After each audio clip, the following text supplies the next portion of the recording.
In the heart of downtown Savannah, you'll find a quiet plot of land where some of the most pivotal and tragic stories in the city's history are told. Each headstone more than just a memorial. They would tell the story about the person that was buried there.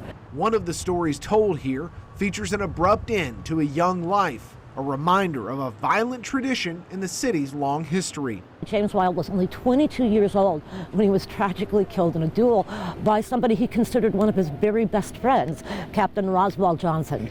They both were in the 8th Infantry here in Savannah. Jackie Westfall is a co-owner of Mad Cat Tours and a history tour guide in Savannah. She says the story of what happened to Lieutenant James Wilde in January 1815 is one that fascinates her and many on her tours. It's not recorded what exactly started the quarrel, but a duel was held on the South Carolina shore across the river. There were 4 exchanges of gunfire. Ultimately, James Wilde was shot in the heart. Lieutenant Wilde's resting place is now known as the Duellist grave, one of several in Colonial Park Cemetery, highlighted by a historical marker. But Wilde is not the only duelist who lies in this cemetery.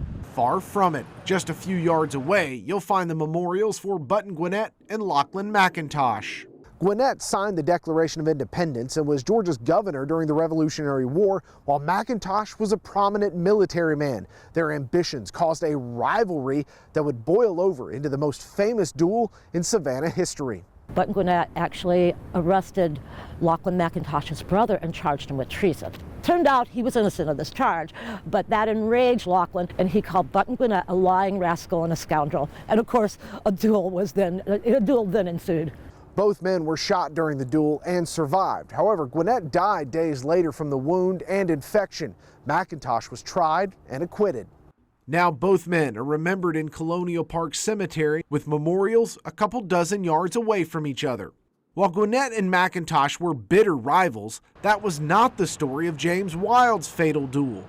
Wilde's grave tells the tale of that face-off, calling his killer, Captain Roswell Johnson, a man who a short time before would have been friendless but for Wilde. Now, a lot of friends would have duels, but because somebody would say something that would upset somebody else, and it was considered to be something you couldn't get out of. You had to at least, show up at that duel and exchange gunfire. Sometimes they would simply fire into the air. But this duel, like I said, 4 rounds. So they were determined to kill one another.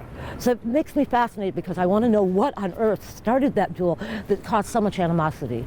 That will likely remain unknown, but Wilde's story will not, on his grave, but also in prose. Poet and statesman Richard Wilde is the brother of Lieutenant Wilde. A stanza from one of Richard's unfinished poems adorns the duelist grave marker today.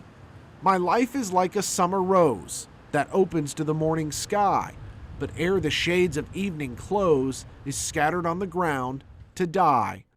The last known duel in Savannah happened in 1877. Nearly 150 years later, the remnants of that culture can still be found, none more apparent than the duelist grave.